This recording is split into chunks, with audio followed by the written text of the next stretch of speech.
Catalina Romero encaraba la prueba de embarazo por cuarta vez aquella mañana de octubre, como si al verla de nuevo pudiera cambiar el resultado. 3 meses. Estaba embarazada de 3 meses.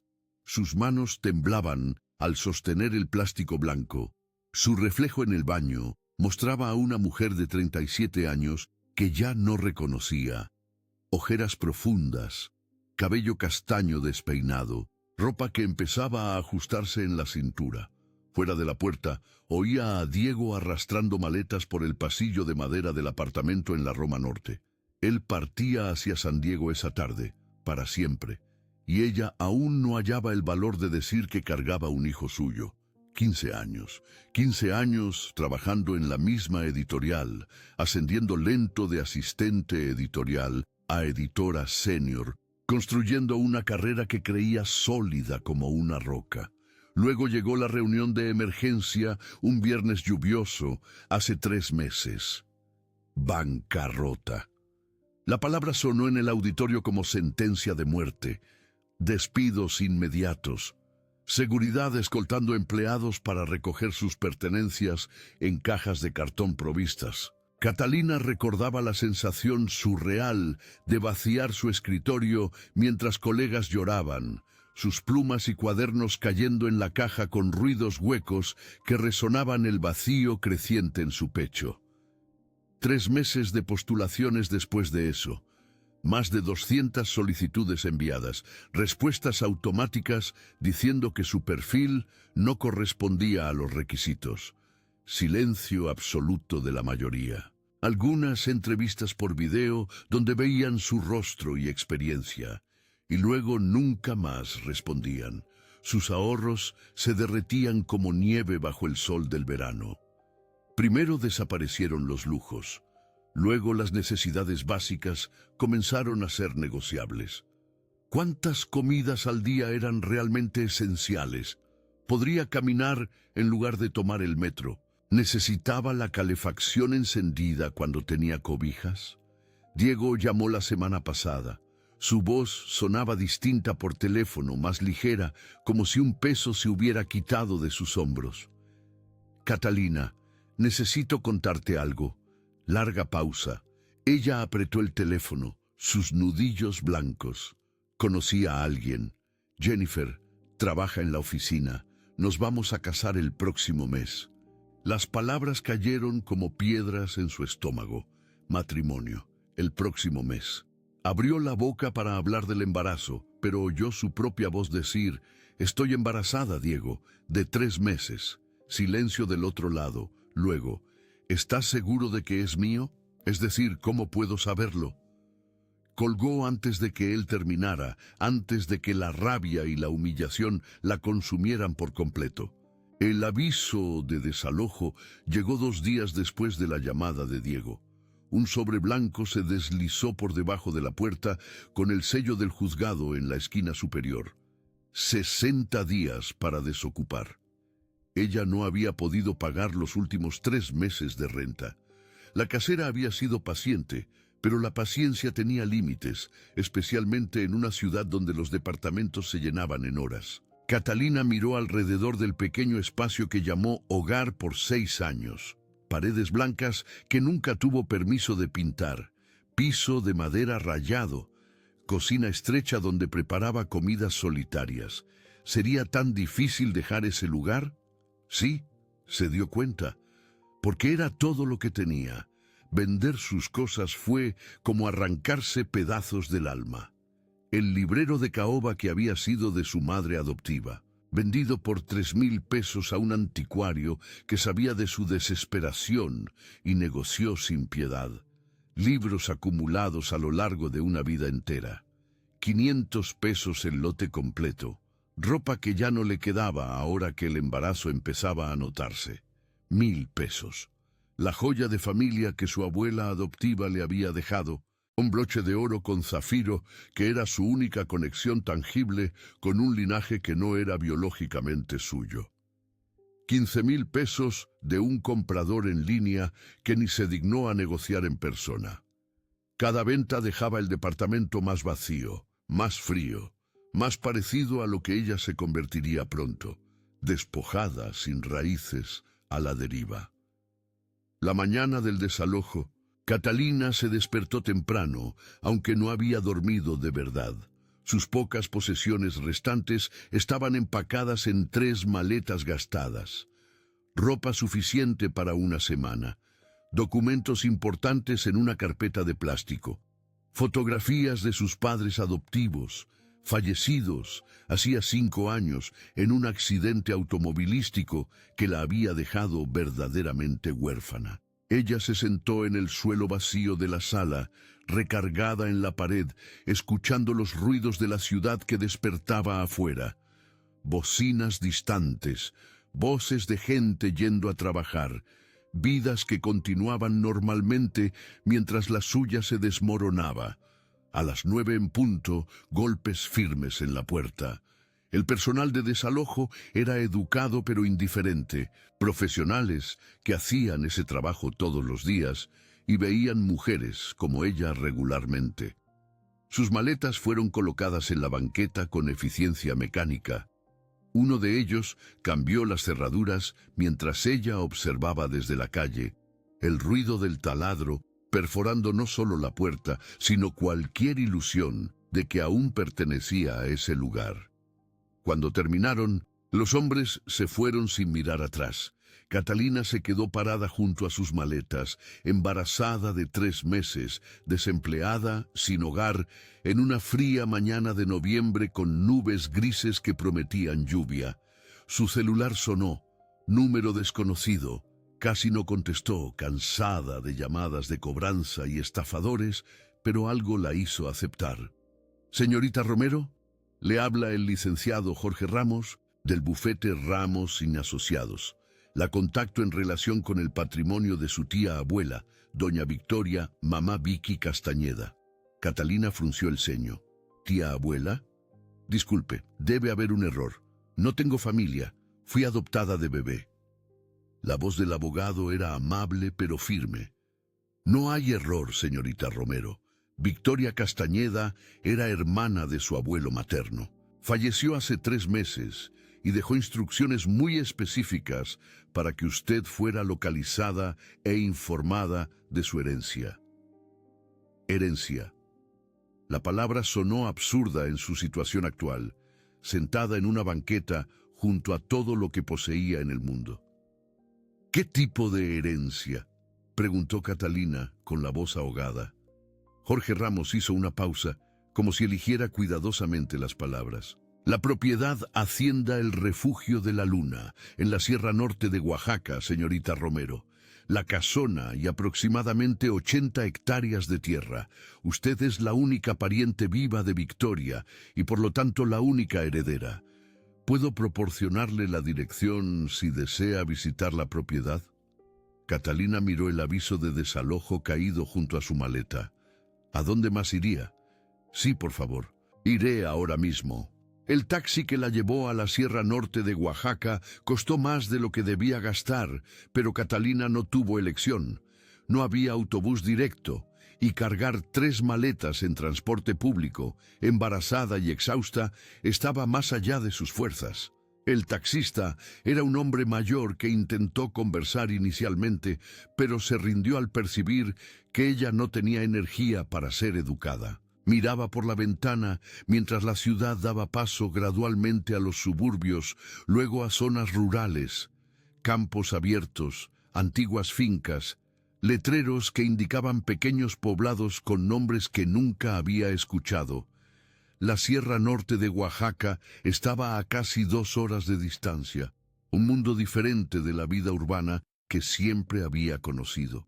Cuando el taxi giró en un camino de piedras cubierto de hojas secas, Catalina tuvo la primera visión de la Hacienda El Refugio de la Luna. Su corazón dio un salto y se hundió simultáneamente. La casona colonial se alzaba contra el cielo nublado como algo salido de una leyenda. 3 pisos de imponente arquitectura, con paredes de piedra y techos de teja que reflejaban las nubes como ojos vacíos. Pero la grandiosidad estaba manchada por décadas de evidente negligencia. pintura desconchada de las persianas, tejas faltantes en el tejado, hiedras trepando por las paredes como venas verdes que engullían la estructura. Los jardines circundantes eran una selva de vegetación descontrolada, árboles retorcidos proyectando largas sombras sobre céspedes que parecían campos salvajes. ¿Es aquí donde se quiere bajar, señorita?, preguntó el taxista, su voz llena de duda. Catalina tragó saliva. Sí, aquí es. Pagó, tomó sus maletas y se quedó de pie en el sendero de piedras mientras el taxi desaparecía por la carretera. El silencio era absoluto. Ni un pájaro cantaba. Solo el viento silbando entre los árboles, haciendo que las hojas secas danzaran en remolinos alrededor de sus pies. La hacienda parecía observarla, evaluando si era digna de cruzar su umbral. Catalina respiró hondo, sintiendo a su bebé moverse ligeramente en su vientre, y caminó hacia los escalones de la entrada principal. Las puertas dobles de roble macizo estaban sin seguro. Se abrieron con un largo quejido de bisagras oxidadas, revelando un zaguán que alguna vez pudo haber sido magnífico. El piso de mármol agrietado, cubierto por décadas de polvo. Una escalera curva ascendía a los pisos superiores. El pasamanos de madera oscura, aún pulido en algunos lugares donde manos debieron haberlo tocado por generaciones. Un inmenso candelabro colgaba del techo alto. Cristales empolvados que ya no reflejaban luz, sino que parecían absorber la oscuridad a su alrededor. Los muebles cubiertos con sábanas blancas se agrupaban en las sombras como fantasmas esperando su resurrección. Catalina dejó sus maletas cerca de la puerta y se aventuró más adentro, sus pasos resonando en el espacio vacío. Abrió una puerta a la izquierda y encontró lo que debió haber sido una sala formal. Sofás y sillones bajo sábanas. Una enorme chimenea con cenizas antiguas aún dentro. Retratos en las paredes, rostros severos de personas muertas hace mucho tiempo que miraban hacia abajo con expresiones que variaban entre orgullo y desaprobación. Se preguntó si alguno de ellos era su verdadera familia. Su sangre fluyendo en esos cuerpos enmarcados y olvidados. Usted debe ser Catalina. La voz la hizo saltar, dándose la vuelta bruscamente. Una mujer estaba de pie en la entrada de la sala, aparecida silenciosamente como un espectro. Tenía unos 60 y tantos años, cabello entrecano recogido en un chongo suelto, vistiendo una falda de lana y un suéter práctico. Sus ojos eran amables pero evaluadores, estudiando a Catalina con la intimidad de alguien que ya sabía mucho sobre ella. Disculpe que la haya asustado, mi hijita. Soy doña Elena Lencha Ríos. Fui la cuidadora de esta hacienda por 40 años y seguiré siéndolo, conforme a los arreglos que hice con mamá Vicky antes de que partiera. Catalina soltó el aliento que contenía. ¿Usted conocía a mi tía abuela? Doña Elena asintió, caminando dentro de la sala y comenzando a quitar las sábanas de los muebles con movimientos practicados. El polvo danzaba en los débiles rayos de luz que entraban por las ventanas sucias. Conocí a mamá Vicky muy bien. Era una mujer notable, fuerte, inteligente, ferozmente protectora de quienes amaba. Miró a Catalina con expresión significativa. Ella hablaba de usted, sabe, no con frecuencia, pero cuando lo hacía, había tanto amor en su voz. Decía que algún día usted volvería a casa cuando más lo necesitara. Pero nunca había estado aquí, protestó Catalina. Ni sabía que este lugar existía, ni sabía que Victoria existía. Doña Elena sonrió con melancolía, doblando una sábana empolvada. A veces la familia no se trata tanto de presencia física, sino de conexiones invisibles, mi niña. Mamá Vicky siempre supo de usted, siempre la cuidó, incluso a la distancia. Créame, hubo razones para el alejamiento, razones que quizás usted descubra por su cuenta ahora que está aquí. Hizo una pausa. La casona guarda muchos secretos. Mamá Vicky dejó la manera para que los encuentre cuando esté lista. Aquella primera noche en la hacienda fue surreal. Doña Elena le preparó una habitación en el segundo piso, un espacio sorprendentemente acogedor con una cama con dosel, una chimenea encendida y ventanales que daban a los jardines salvajes bañados por la luna. La cuidadora le trajo té caliente y unos sándwiches sencillos, negándose a aceptar cualquier gratitud. «Es mi trabajo cuidar esta casa y a quienes la habitan», dijo con firmeza. «Mamá Vicky me pagó por adelantado 5 años de servicio antes de fallecer. Confíe en mí, mi niña, no está sola aquí». Después de que doña Elena se retiró a su propia casita en los terrenos de la propiedad, Catalina se quedó acostada en la cama escuchando la casona respirar a su alrededor, crujidos de madera, el viento silbando por las rendijas, sonidos que podrían ser ratones o quizás fantasmas. No estaba segura de cuál sería peor. En los días siguientes, Catalina exploró sistemáticamente la vasta casona. Había tantas habitaciones que perdió la cuenta. Comedores formales, con mesas para 20 personas. Bibliotecas con estantes del suelo al techo repletos de libros que nadie abría hacía décadas. Una sala de música con un piano de cola cubierto. Las teclas amarillentas y desafinadas, pero aún funcionales cuando ella presionó una experimentalmente, el sonido resonando solitario por los corredores vacíos. Baños con bañeras de patas de garra y grifos de latón manchado, cuarto tras cuarto, cada uno albergando muebles antiguos y recuerdos de vidas vividas y perdidas.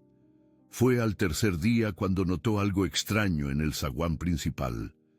El papel tapiz se estaba despegando en un rincón específico cerca de la escalinata, revelando lo que parecía ser una línea vertical en la pared de abajo.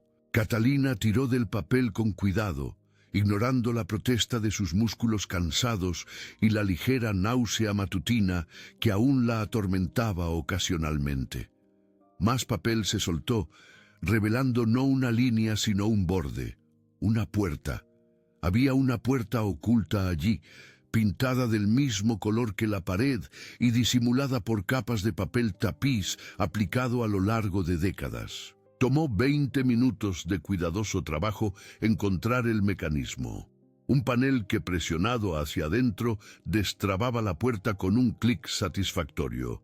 La puerta se abrió rechinando para revelar una escalera estrecha que subía en espiral.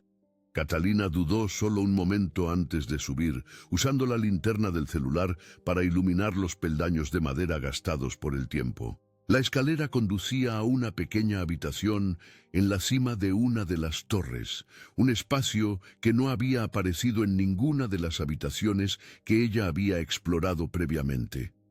El estudio secreto le robó el aliento. A diferencia del resto de la casona cubierto de polvo y abandono, esta habitación estaba impecablemente preservada, como si alguien hubiera salido hacía apenas días. Un escritorio de caoba se encontraba bajo la ventana circular que daba vista a los terrenos. Libros organizados en los estantes, libretas de cuero alineadas por fecha, y en la pared una fotografía enmarcada en plata que hizo que Catalina tambalearse hacia atrás como si le hubieran dado un puñetazo. La mujer en la fotografía tenía su rostro, no solo semejanza, sino identidad perfecta. Los mismos ojos castaños almendrados, la misma boca, con la comisura ligeramente levantada incluso en reposo, la misma forma de rostro, la misma línea de la mandíbula. La mujer era joven, de 20 y tantos años, vestida con ropa claramente de los años 60. Estaba sonriendo a la cámara con una expresión radiante y desafiante, como si estuviera a punto de hacer algo maravillosamente imprudente. Catalina giró la fotografía con manos temblorosas. En el reverso, en caligrafía elegante y desvanecida: Ana, verano de 1965. Ana, su madre. Catalina nunca había visto una fotografía de su madre biológica. Sus padres adoptivos tenían muy poca información sobre ella. solo que era joven y había fallecido en el parto. Ver ahora este rostro que era su propio rostro mirándola a través de décadas fue como mirarse en un espejo que reflejaba no solo apariencia, sino destino. Ana. Repitió el nombre en voz alta, sintiéndolo en su lengua. Era una conexión tangible con una mujer que había muerto para traerla al mundo, y Catalina sintió lágrimas cálidas rodando por sus mejillas antes de poder contenerlas. Cuando doña Elena Lencha Ríos llegó para ver a Catalina esa tarde, la encontró aún en el estudio secreto, sentada en el suelo rodeada de libretas abiertas. «Encontraste el escondite de mamá Vicky», dijo doña Elena suavemente, sin parecer sorprendida. Se sentó junto a Catalina con dificultad, sus articulaciones protestando. Ella pasaba horas aquí, especialmente en los últimos años. Decía que este era el único lugar donde todavía sentía a Ana cerca. Catalina le mostró la fotografía a doña Elena. ¿Esta era mi madre? Doña Elena asintió, tocando el marco con dedos gentiles. Ana Castañeda. Era una chica maravillosa, llena de vida y coraje. Mamá Vicky la quería como a una hija. «Háblame de ella», pidió Catalina con la voz ronca. Doña Elena suspiró, mirando por la ventana circular hacia los jardines, donde las sombras largas comenzaban a formarse con el sol poniente. Ana era sobrina de mamá Vicky, hija de su hermano don Carlos. Creció en esta casa, indómita y libre, siempre cuestionándolo todo, desafiando las expectativas que intentaban imponerle. Su padre era un hombre difícil, severo, obsesionado con la posición social y el linaje familiar. Cuando Ana se enamoró de un hombre que trabajaba en la carpintería de la familia, don Carlos enfureció. Dijo que estaba echando a perder su futuro, manchando el nombre Castañeda. Doña Elena hizo una pausa. A Ana no le importó. Amaba a Roberto Ramos con todo su corazón. Roberto Ramos, el nombre de su padre. Catalina sintió un nudo en el pecho. ¿Qué le pasó a él? Doña Elena miró sus manos. Accidente en la carpintería. Equipo defectuoso, dijeron. Murió al instante cuando Ana estaba embarazada de 7 meses de ti. Ella quedó destrozada, pero don Carlos se negó a dejarla volver a casa. Dijo que ella había hecho su elección y ahora tenía que vivir con las consecuencias. Fue mamá Vicky quien la acogió, manteniéndola escondida aquí, en esta ala de la casa donde don Carlos rara vez venía. Mamá Vicky cuidó de Ana durante los últimos meses del embarazo. Y luego yo nací y ella murió, completó Catalina amargamente. Doña Elena le puso la mano en el hombro. Complicaciones en el parto, mi niña. Sucedió en el hospital. Ana te dio a luz. Te sostuvo por solo 30 minutos y luego empezó una hemorragia que los médicos no pudieron detener. Mamá Vicky estaba allí. Dijo que Ana usó sus últimos momentos conscientes para hacerle prometer a mamá Vicky que cuidaría de ti, que se aseguraría de que tuvieras una vida mejor de la que ella había podido tener bajo el yugo de don Carlos. Doña Elena se limpió los propios ojos. Don Carlos te culpó por la muerte de Ana. Se negó incluso a mirarte. Fue mamá Vicky quien arregló tu adopción a través de una agencia privada, asegurando que fueras a una buena familia lejos de aquí. Catalina procesó esa información en silencio. Su existencia había causado la muerte de su madre. Su abuelo la había rechazado por eso. Y una tía abuela que nunca conoció la había salvado de un destino que pudo haber sido mucho peor. Mamá Vicky te siguió a distancia toda tu vida, continuó doña Elena. Enviaba tarjetas de cumpleaños firmadas como una pariente lejana. Contribuía anónimamente a fondos educativos. Verificaba periódicamente que estuvieras bien y feliz. Ella nunca dejó de cuidar de ti, Catalina. Y cuando enfermó, dejó instrucciones claras para que te encontraran y te trajeran aquí cuando más necesitaras un lugar al que regresar. ¿Cómo mamá Vicky pudo saber que ella necesitaría este lugar exactamente ahora? Catalina se estremeció, frotándose los brazos, aunque la habitación no estaba fría. Ella no podía prever el futuro. Doña Elena sonrió misteriosamente. Las mujeres Castañedas siempre tuvieron un don especial, mi niña. Llámenle intuición, presentimiento o solo sensibilidad agudizada. Mamá Vicky sabía cosas, sentía cosas. Me dijo en sus últimos días que Ana venía a buscarla pronto y que usted volvería a casa poco después. No discutí con ella.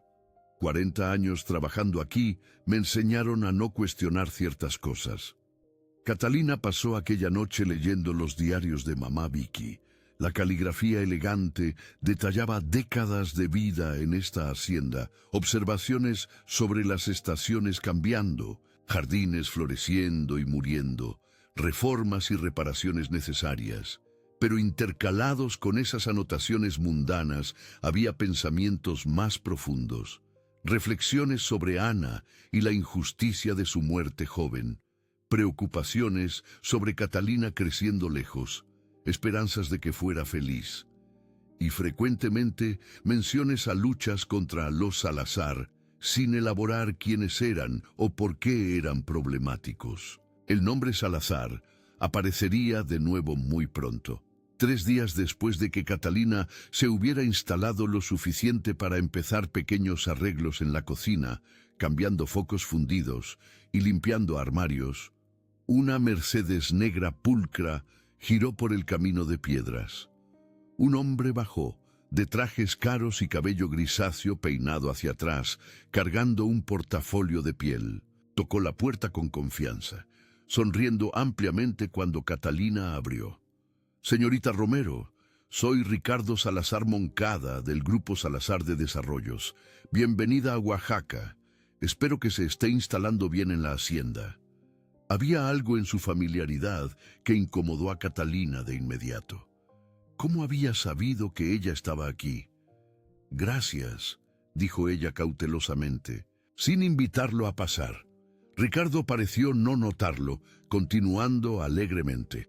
Vengo a hacerle una propuesta que creo será mutuamente beneficiosa. El Grupo Salazar de Desarrollos está muy interesado en adquirir la hacienda El Refugio de la Luna. Estamos preparados para ofrecerle 3 millones de pesos por la propiedad y los terrenos. Abrió su portafolio, sacando documentos impresionantemente detallados. Nuestros planes son transformar este magnífico lugar en un resort de lujo, con condominios, campo de golf, spa. La casa principal sería preservada como hotel boutique. Sería un homenaje al legado Castañeda mientras trae un desarrollo económico vital para la región. 30 millones de pesos. La suma era obscena comparada a su cuenta bancaria actual. Con ese dinero, ella podría empezar de nuevo en cualquier lugar, criar a su hijo cómodamente, nunca más preocuparse por las cuentas. Pero algo en la presentación de Ricardo parecía demasiado ensayado, demasiado pulido. ¿Cómo supo que yo estaba aquí?, preguntó Catalina. Ricardo parpadeó, como si la pregunta lo tomara desprevenido. La Sierra Norte de Oaxaca es una comunidad pequeña, señorita Romero. Las noticias viajan rápido. Y bien, para ser honesto, hemos monitoreado esta propiedad por años. Su tía abuela rechazó nuestras ofertas reiteradamente. Esperamos que usted sea más pragmática. Antes que Catalina respondiera, doña Elena Ríos apareció de una sala lateral, secándose las manos con un trapo. Sus ojos se entrecerraron al ver a Ricardo. Señor Salazar, qué sorpresa tan desagradable. Su tono era gélido. Ricardo se puso rígidamente. Señora Ríos, todavía cuidando el nido, veo. Intentó sonreír, pero le salió una mueca. Solo haciendo una oferta comercial legítima. Doña Elena cruzó los brazos. De la misma forma en que hizo ofertas legítimas a mamá Vicky por 20 años, ella llegó al punto de cambiar las cerraduras y negarle el acceso tras su última visita. Sus palabras en aquella ocasión fueron particularmente amenazantes. La atmósfera en la entrada se heló. Ricardo Salazar Moncada guardó los documentos bruscamente. Señorita Romero, usted está en una situación vulnerable, madre soltera, embarazada, sin empleo ni apoyo. Esta casa requiere un mantenimiento extenso que costará fortunas. El invierno se acerca y la calefacción en esta antigua estructura falla regularmente. Piense prácticamente. Le entregó su tarjeta. Mi oferta permanece abierta, pero no indefinidamente. Propiedades como esta tienen accidentes, tuberías estallan, techos se derrumban. Sería terrible si algo sucediera viviendo aquí sola. La amenaza velada hizo que Catalina retrocediera instintivamente. Ricardo sonrió, satisfecho del efecto. Piénselo, estaré en contacto. Después de que él partió, doña Elena cerró la puerta con fuerza. Ese hombre es peligroso, Catalina. Los Salazar han perseguido esta propiedad por generaciones. Hay algo aquí que ellos quieren desesperadamente, y no es solo el valor sentimental. Ella dudó. Mamá Vicky le dejó información a usted. Documentos, registros, verdades que ella quería que usted conociera. Busque donde ella pasaba más tiempo. Busque donde se guardan los secretos. Catalina regresó al estudio secreto con nueva determinación. Si mamá Vicky había dejado pistas, estarían aquí. Ella examinó cada estante, abrió cada periódico, buscó compartimentos ocultos. Fue entonces cuando notó la Biblia familiar en un armario de cristal cerrado con llave. La llave estaba en una pequeña caja sobre el escritorio, como si mamá Vicky supiera exactamente quién buscaría y dónde buscaría primero. Catalina abrió el armario con reverencia y retiró el pesado volumen, la cubierta de cuero agrietada por el tiempo. Adentro, páginas amarillentas registraban nacimientos, matrimonios y muertes de la familia Castañeda que se remontaban a 1850. Catalina trazó los nombres con dedos temblorosos. Allí estaba Ana Castañeda, nacida en 1947, y debajo, con caligrafía diferente pero igualmente cuidadosa, Catalina Ana Romero, nacida en 1988. Doña Victoria había incluido su nombre en el registro familiar a pesar de la adopción. Siempre había sido una Castañeda, reconocida o no. Más interesante aún, era la ausencia de fecha de defunción para don Carlos Castañeda. Nacido en 1920, pero sin fecha final registrada. Atrapado entre las páginas, había un recorte de periódico amarillento de 1967. Patriarca local desaparecido en accidente en la presa. El artículo describía cómo la lancha de don Carlos Castañeda fue encontrada a la deriva en la presa local. El motor apagado, sin señales de lucha, pero sin cuerpo. Búsquedas exhaustivas no recuperaron nada.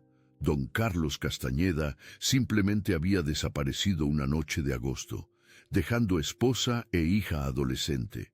El artículo mencionaba a Eduardo Salazar Moncada, socio comercial de don Carlos, asumiendo las operaciones del aserradero durante la investigación. Eduardo Salazar Moncada, padre de Ricardo. Presumiblemente, Catalina sintió un escalofrío helado recorrer su espalda. Doña Elena apareció en la entrada del estudio como si hubiera sido invocada por el pensamiento. ¿Encontraste el artículo de don Carlos? No era una pregunta. Catalina asintió con la cabeza. ¿Nunca encontraron su cuerpo? Doña Elena negó con la cabeza. Nunca. Oficialmente, fue declarado muerto por ausencia después de 7 años. Extraoficialmente, todos en la Sierra Norte de Oaxaca sabían que algo terrible había sucedido esa noche. Don Carlos era un nadador excelente. Conocía esa presa como la palma de su mano, y su lancha estaba en perfectas condiciones revisadas solo días antes. ¿Crees que los Salazar tuvieron algo que ver con esto?, preguntó Catalina directamente. Doña Elena se sentó pesadamente. No tengo pruebas. Doña Victoria tampoco las tenía, aunque sospechaba fuertemente. Eduardo Salazar Moncada era socio comercial de don Carlos a través del aserradero y algunas inversiones en terrenos. Cuando don Carlos desapareció, Eduardo fue asumiendo gradualmente el control de todo mediante un acuerdo de sociedad que le concedía autoridad en la ausencia de don Carlos. La viuda de don Carlos estaba tan destrozada que no cuestionó. Y doña Victoria, bueno, ella era solo la hermana, no tenía poder legal para impugnar.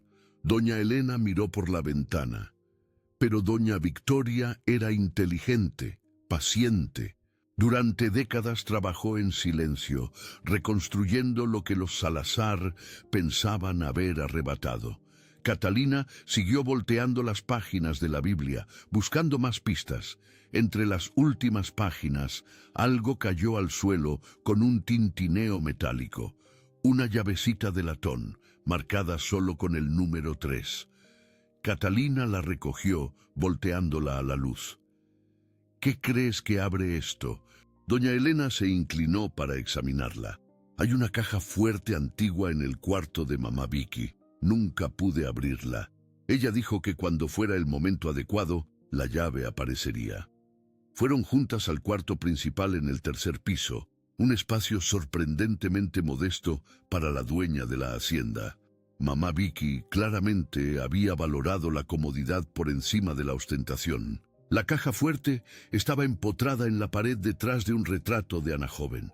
La llave de latón giró suavemente y la puerta se abrió, revelando montones de documentos meticulosamente organizados. Carpetas etiquetadas, finanzas, inversiones, propiedades, legal, y una más gruesa que las demás, verdades. Catalina retiró esta última con manos temblorosas. Dentro había una carta con la caligrafía de mamá Vicky dirigida a ella, junto con gruesos expedientes, fotografías antiguas y registros bancarios. Catalina desdobló la carta, la vista empañada mientras leía las palabras de una mujer muerta que había amado a una nieta que nunca conoció. Mi querida Catalina, si lees esto, has vuelto a casa tal como siempre supe que lo harías cuando el destino lo permitiera. Perdóname por nunca haberte buscado directamente, por nunca haberme revelado en vida. Las circunstancias lo hicieron imposible sin ponerte en peligro. Los Salazar observaron a nuestra familia por décadas, esperando oportunidades. Una niña huérfana habría sido un blanco demasiado fácil. Tu madre Ana era la luz de mi vida. Cuando mi hermano don Carlos la rechazó por amar a un buen hombre debajo de nuestra clase social, la acogí aquí. Le prometí que cuidaría de ti pasara lo que pasara.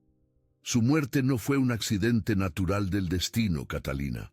Fue un asesinato silencioso por medios que nunca pude probar legalmente. Una enfermera leal a los Salazar estuvo presente en el parto. Ana estaba perfectamente sana, pero de repente sufrió una hemorragia catastrófica. Los síntomas no correspondían a complicaciones naturales. No pude mantenerte conmigo después de que la desaparición de don Carlos me dejara vulnerable a las maquinaciones de los Salazar. Así que me aseguré de que fueras adoptada por una buena familia lejos de aquí. Y pasé décadas reconstruyendo en secreto lo que los Salazar destruyeron. Los documentos en estas carpetas muestran cómo recuperé el control de la fortuna Castañeda mediante inversiones por poder, corporaciones fantasma y paciencia infinita. Esta propiedad vale más de lo que aparenta. Bajo la tierra yace una riqueza que los Salazar han codiciado por generaciones. No dejes que la tomen. Lucha por tu herencia, por la memoria de Ana, por el futuro de tu hijo. Eres más fuerte de lo que crees. La sangre Castañeda corre por tus venas y nosotras sobrevivimos protegiendo ferozmente lo nuestro. Con todo mi amor a través del tiempo, mamá Vicky. Catalina leyó la carta 3 veces antes de poder asimilarla por completo. Asesinato. Mamá Vicky creía que su madre había sido asesinada. Y ahora Ricardo el Caimán Salazar Moncada merodeaba a Catalina como un depredador, ofreciendo dinero y lanzando amenazas veladas. Abrió las otras carpetas con dedos entumecidos. Los documentos bancarios mostraban que mamá Vicky había mantenido cuentas separadas por décadas, ocultas a los Salazar. Carteras de inversión revelaban que la fortuna Castañeda no había desaparecido, sino que había crecido en silencio. Existía un fideicomiso establecido a nombre de Catalina, separado de la herencia de la propiedad, conteniendo una cantidad suficiente para mantenerla cómodamente por el resto de su vida, incluso sin la hacienda. Más impactante aún eran los documentos que mostraban que mamá Vicky había recomprado acciones de la empresa familiar a través de empresas fantasma a lo largo de décadas, recuperando finalmente la participación mayoritaria en el negocio familiar. La familia Salazar había permanecido como la cara pública de la administración, sin saber que mamá Vicky movía los hilos desde las sombras. Era una venganza paciente y brillante. La última carpeta contenía informes de investigadores privados sobre la desaparición de don Carlos. Las conclusiones eran desoladoras. El accidente había sido casi con certeza montado. Testigos mencionaron haber visto a don Carlos con Eduardo el viejo Salazar Moncada en la marina esa noche. Una persona recordaba una discusión acalorada. El barco fue encontrado con el equipo de seguridad extrañamente retirado, pero sin cuerpo y sin pruebas físicas, ninguna acusación fue presentada. Eduardo el viejo Salazar Moncada había muerto de un ataque al corazón en los años 90, llevando sus secretos a la tumba. Ahora su hijo Ricardo continuaba el legado de codicia. Una nota manuscrita de mamá Vicky, caída suelta entre los documentos. El Grupo Salazar de Desarrollos no busca solo la casa, buscan lo que hay debajo de ella, minerales, una riqueza que haría que miles de millones parecieran calderilla. No dejes que la obtengan, la tierra conoce verdades. Escucha. Catalina compartió todo con doña Elena, quien no pareció sorprendida. Mamá Vicky me mostró algunos de estos documentos antes de fallecer. Quería que hubiera un testigo en caso de que algo les sucediera a los originales. La encargada suspiró profundamente. La riqueza Castañeda nunca provino principalmente de la madera, Catalina. Vino de depósitos minerales descubiertos en la década de 1890 durante el desmonte. Inicialmente carbón, luego otros minerales más valiosos. En los últimos años, descubrieron que los depósitos incluyen minerales de tierras raras esenciales para la electrónica moderna. Los más ricos del estado yacen bajo esta propiedad. Valen miles de millones. Miles de millones. La palabra resonó en la mente de Catalina. Ricardo Salazar no quería construir un resort de lujo. Quería extraer los minerales de la tierra hasta agotarla por completo. Don Carlos bloqueó la minería en estas tierras, continuó doña Elena. Preocupaciones de conservación. Quería preservar la tierra para futuras generaciones. Eduardo Salazar intentó convencerlo por años. Cuando la persuasión falló, ella dejó la frase inconclusa. Catalina completó mentalmente. Cuando la persuasión falló, Eduardo Salazar eliminó el obstáculo permanentemente. Catalina necesitaba ayuda. No podía enfrentar a los Salazar sola, embarazada y vulnerable. Siguiendo una sugerencia de doña Elena, visitó el Museo Comunitario de Capulalpam de Méndez en el centro del pequeño pueblo. El edificio era una estructura colonial convertida, llena de archivos empolvados y exhibiciones de artefactos locales. El doctor Santiago Fuentes, el historiador residente, era un hombre de 30 y tantos con gafas de montura gruesa y un genuino entusiasmo por la historia local. «Hacienda el refugio de la luna», exclamó él cuando Catalina se presentó. «Una de las propiedades más históricas de la región. Me alegra tanto que alguien de la familia haya regresado». Santiago le mostró archivos extensos, fotografías antiguas de la hacienda en su máximo esplendor, recortes de periódicos sobre bailes y eventos sociales realizados allí, documentos sobre los negocios Castañeda a través de las décadas. Lo más importante, él tenía los planos arquitectónicos originales de la casa. Estos fueron archivados cuando la hacienda fue construida en 1880, explicó Santiago, desenrollando delicados diseños. Es interesante notar que hay habitaciones en estos planos que no aparecen en planos posteriores, hechos después de reformas en los años 1920. Vea aquí. Él señaló espacios marcados en el sótano y torres. Estos cuartos simplemente desaparecieron de los planos más recientes, sellados durante renovaciones, tal vez, habitaciones secretas. Catalina pensó en el estudio oculto que ya había encontrado. ¿Cuántos otros lugares escondidos existían en la hacienda? Santiago ofreció prestarle los planos para que los estudiara. Si necesita ayuda con algo, por favor avíseme. Mi hermana Rebeca es abogada especializada en propiedades históricas y disputas de tierras. Estoy seguro de que le encantaría consultarla. Él dudó. Sé que los Salazar han estado presionando por la propiedad durante décadas. Mi abuelo conoció a su bisabuelo don Carlos. Siempre dijo que su desaparición fue demasiado conveniente para Eduardo Salazar. Catalina aceptó gustosamente la oferta de ayuda. Esa noche ella y doña Elena estudiaron los planos antiguos a la luz de las lámparas en el estudio secreto. Identificaron 3 habitaciones que debían existir, pero que nunca habían encontrado: un compartimiento en el sótano, un espacio entre pisos en el segundo nivel y una cámara oculta en una de las torres. «Vamos a buscarlos mañana», decidió Catalina, pero el mañana trajo terror en lugar de descubrimiento. Catalina despertó a las 3 de la mañana con el olor a gas invadiendo sus fosas nasales. Aún adormilada, tardó momentos en procesar el peligro. Gas, una fuga de gas. Se levantó tambaleándose, mareada, corriendo hacia la ventana para abrirla y dejar que entrara aire fresco. Bajó las escaleras tropezando, siguiendo el olor hasta la cocina. La estufa antigua estaba dejando escapar gas, el piloto apagado. Giró la válvula principal para cerrar el flujo. Luego se tambaleó hacia afuera por la puerta trasera, inhalando el frío aire nocturno en profundas bocanadas que le quemaban los pulmones. Doña Elena llegó minutos después, despertada por la luz de la cocina. Juntas examinaron la estufa.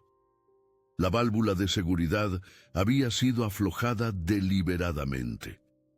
«Esto fue sabotaje», dijo doña Elena, la voz temblándole de rabia. «Alguien estuvo aquí. Intentaron matarla. Revisaron todas las puertas y ventanas. Una ventana del sótano que Catalina recordaba haber cerrado estaba abierta, el pestillo forzado desde afuera. Punto de entrada. Alguien había irrumpido en la casa mientras ella dormía, aflojado la válvula de gas, y se había marchado dejándola para morir lentamente envenenada o explotar si encendía una luz». A la mañana siguiente llegó una carta, sin matasellos, simplemente dejada en el buzón durante la noche. Dentro, una línea mecanografiada. «Los accidentes ocurren en casas antiguas. Vende mientras puedas». Catalina le mostró la carta al comandante Ruiz, un hombre corpulento de unos 50 años que conocía a todos en el condado. Frunció el ceño al leerla. «Esto es una amenaza clara. Voy a abrir una investigación».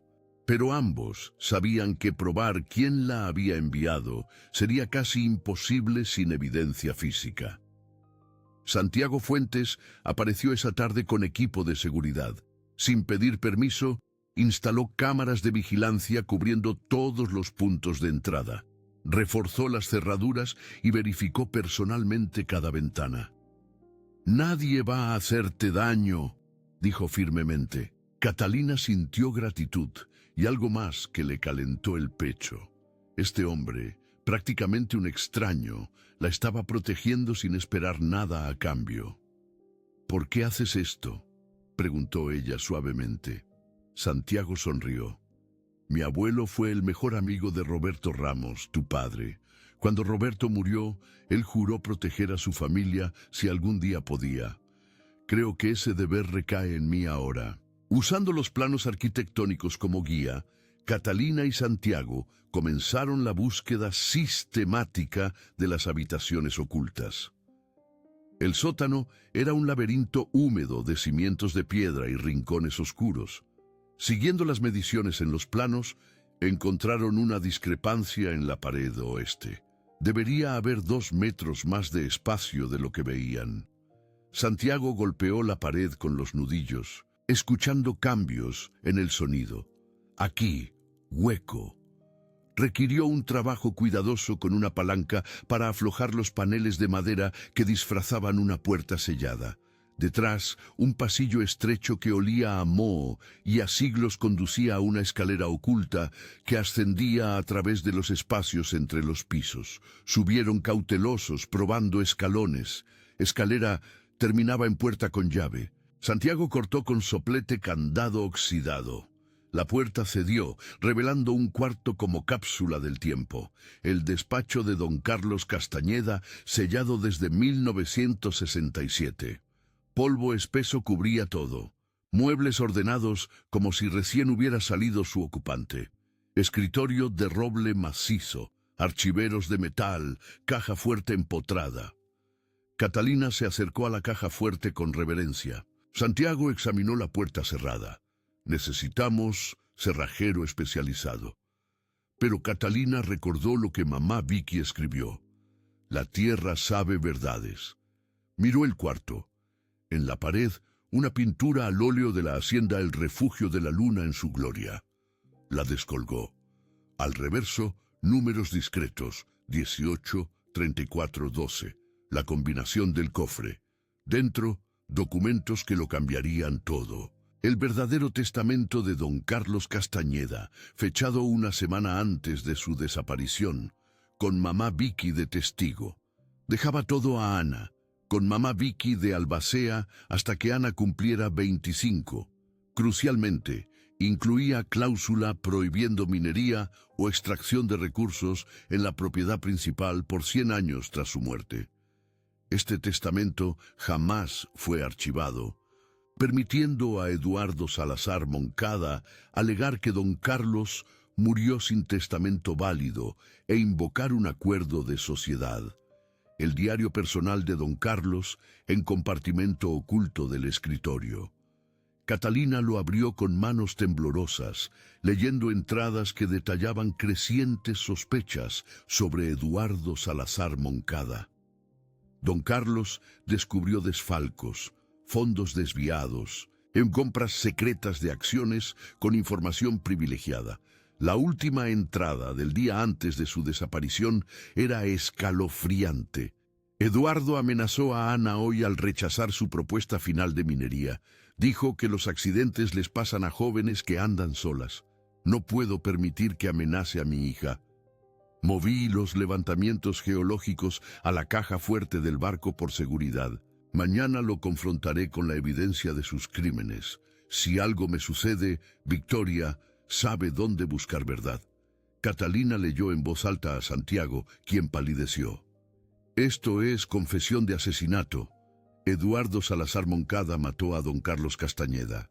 Catalina asintió lento. Luego pasó décadas tomándolo de su familia. Ahora Ricardo quiere terminar lo que su padre empezó. Puso su mano protectoramente sobre su vientre, sintiendo al bebé moverse.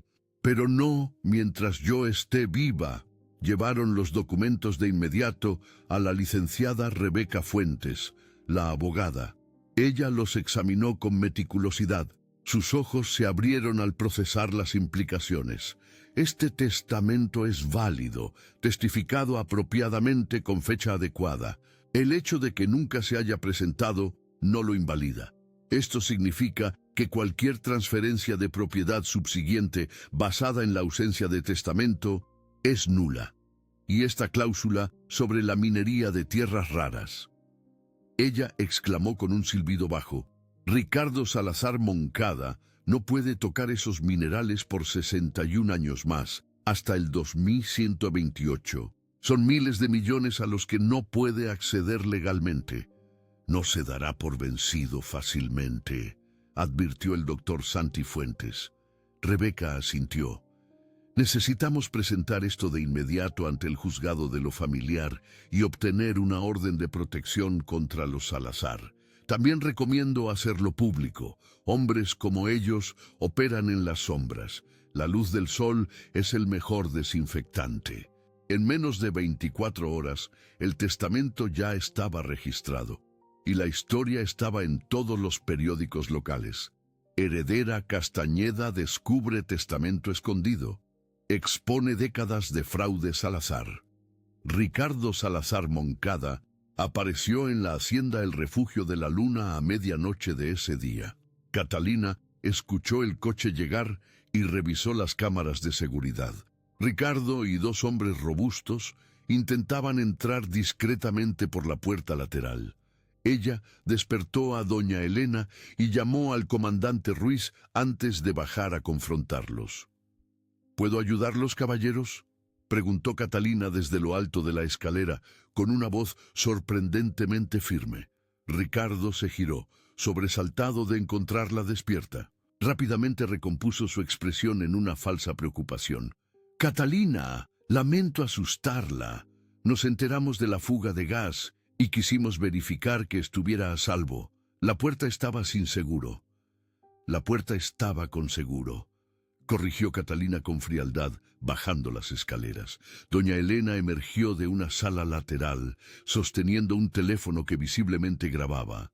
«Y ahora está registrado que ustedes invadieron propiedad privada a medianoche». Ricardo se puso tenso, la máscara de preocupación resbalándose de su rostro. «Está cometiendo un error terrible. Mi padre construyó un imperio en esta tierra. ¿Cree que un testamento viejo va a cambiar algo? Tenemos abogados que la harán gastar cada centavo que heredó luchando en la corte». «Pues que lo intenten», respondió Catalina, «porque a diferencia de usted, yo tengo la verdad de mi lado. Tengo diarios que detallan cómo su padre asesinó a don Carlos Castañeda. Tengo registros de fraude financiero y tengo a toda una comunidad harta de que gente de fuera dicte nuestro futuro». Ella dio un paso al frente. «Esta propiedad se queda conmigo. Las tierras raras permanecen intocadas por 60 años más, conforme al deseo de don Carlos. Y usted se va ahora mismo antes de que el comandante Ruiz llegue y lo arreste por invasión». Ricardo miró a Catalina con odio puro. «Estás embarazada y sola. Piensa en tu hijo. Los accidentes ocurren». Doña Elena interrumpió. «La estás amenazando, porque eso también está grabado». Luces parpadearon afuera cuando la patrulla del comandante giró en el camino. Ricardo escupió a los pies de Catalina. «Esto no ha terminado», siseó antes de marcharse apresuradamente con sus hombres. El comandante Ruiz tomó declaraciones y confiscó la grabación. «Tengo suficiente para arrestarlo por allanamiento y amenaza», dijo. «Pero Salazar tiene abogados caros. Probablemente quedará libre bajo fianza en horas». Catalina asintió con cansancio. «Lo sé». Pero reveló sus cartas. Está desesperado. Las personas desesperadas cometen errores. Tenía razón. La investigación sobre la fuga de gas reveló que Ricardo había comprado herramientas específicas en una tienda local días antes. El vendedor lo identificó. Cámaras de seguridad capturaron su coche pasando por la propiedad esa noche. Combinado con las amenazas grabadas, la fiscalía tenía un caso sólido. Pero antes de que pudieran arrestarlo, Ricardo Salazar Moncada huyó.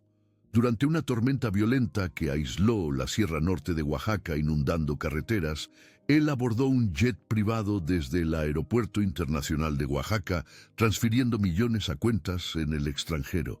Se emitió una orden de arresto, pero demasiado tarde. Había desaparecido a un país sin tratado de extradición, dejando un imperio en ruinas y décadas de crímenes siendo descubiertos por investigadores. La misma tormenta que permitió la fuga de Ricardo trajo otro drama a la hacienda El Refugio de la Luna. Catalina despertó a las 4 de la mañana con una fuerte contracción desgarrando su abdomen.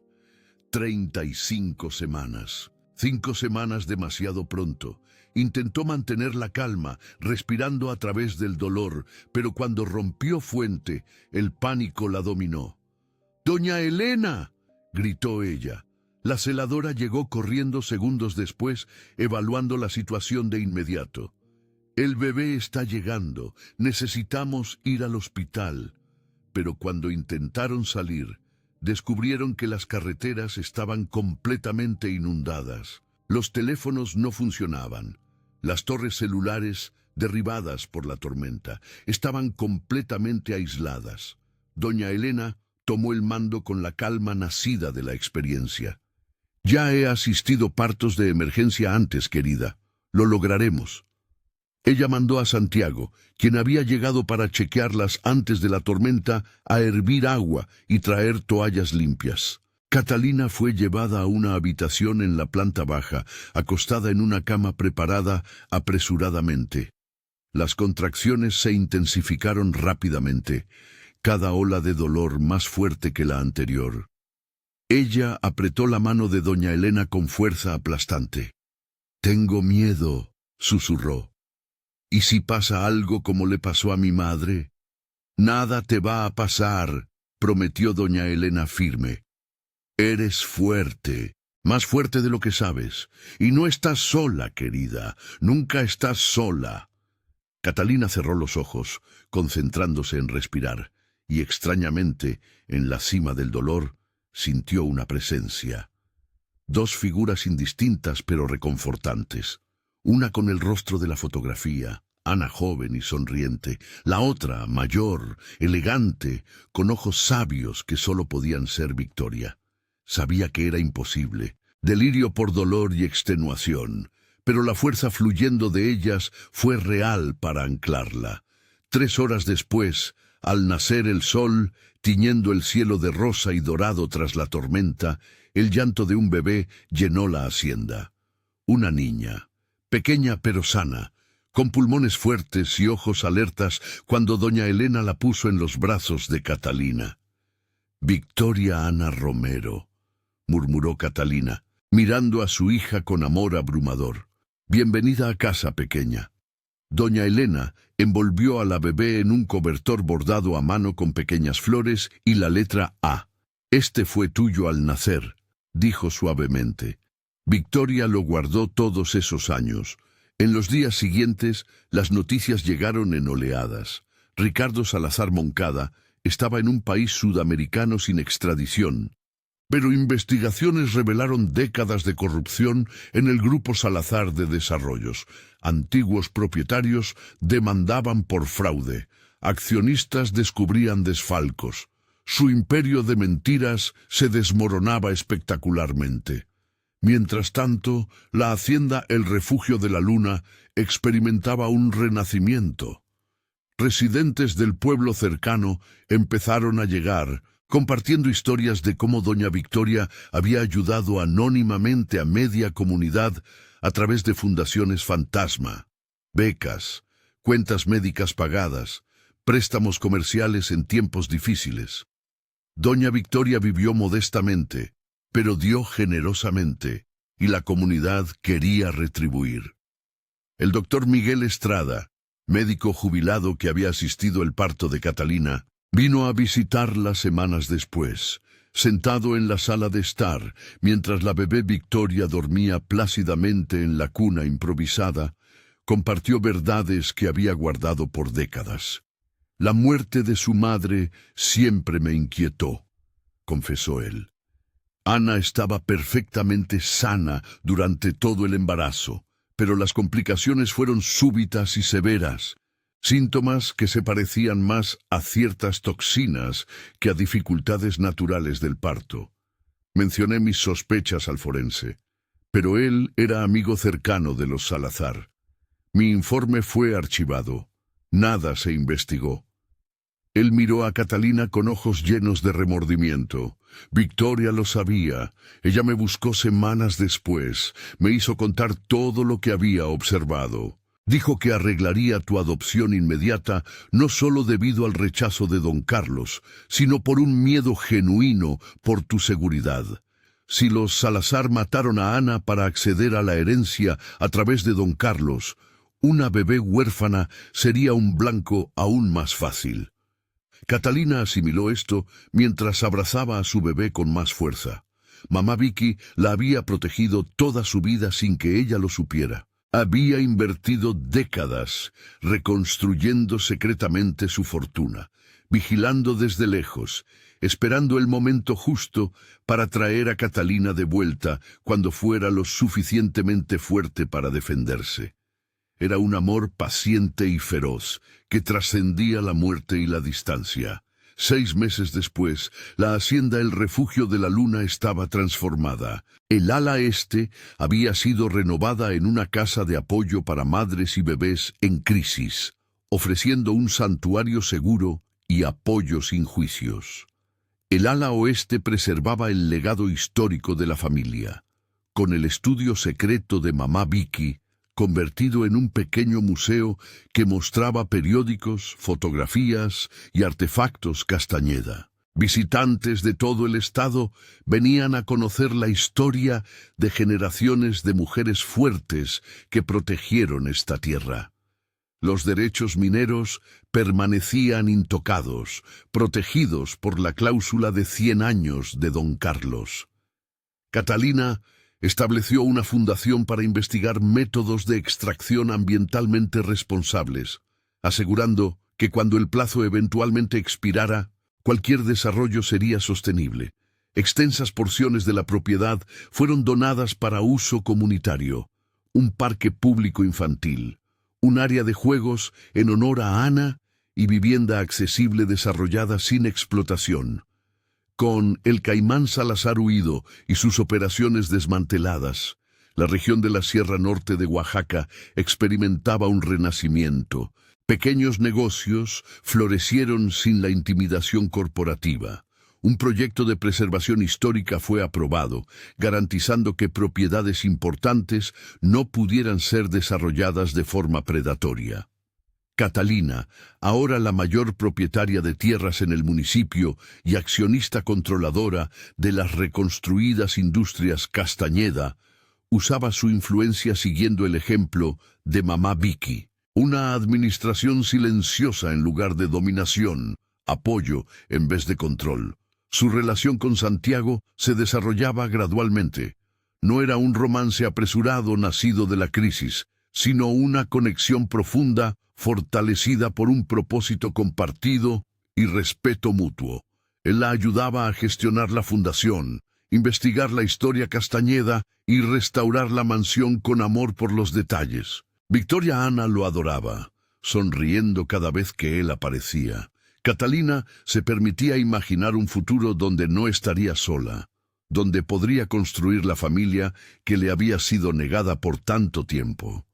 En una noche tranquila de primavera, Catalina estaba en el estudio de mamá Vicky sosteniendo a su bebé dormida, mirando por la ventana circular hacia los terrenos bañados por la luz de la luna. Los árboles que le habían parecido amenazantes cuando llegó ahora protegían con gracia.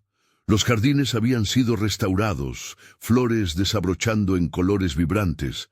La mansión respiraba de nuevo con vida y propósito en lugar de decadencia y olvido. 3 retratos colgaban en la pared.